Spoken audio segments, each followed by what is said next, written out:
మనస్సు అనే నడుం కట్టుకోవాలి. ఎందుకంటే ఈ మనస్సు అనేది స్వాధీనంలో ఉండాలి. ఈ మనస్సు అనేది ఎలా ఉండాలి చెప్పండి?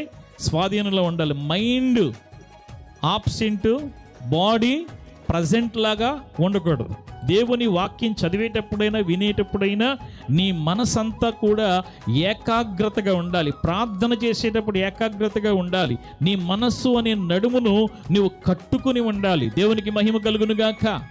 దేవుని సముఖంలోకి వచ్చిన తర్వాత నీ ఆలోచనలు ఇహలోక సంబంధమైనవిగా ఎన్నడూ కూడా మారకూడదు. లౌకికమైనటువంటి తలంపులతో నీ హృదయం నింపబడకూడదు. అందుకని నీ మనస్సంతటితో, నీ హృదయం అంతటితో దేవుని వాక్యం చదవాలి, వినాలి. హల్లెలూయా. అలా ఉండాలంటే ఈ మనసు ఎటు పడితే అటు పోకుండా ఈ మనసుని ఏం చేయాలి చెప్పండి? కట్టుకేసుకోవాలి. చాలామంది పిల్లల్ని ఏమంటారంటే, వాడు ఇంట్లో ఉండకుండా బయటికి వెళ్ళిపోతా ఉంటే వాడిని ఏం చేస్తామంటారు చెప్పండి?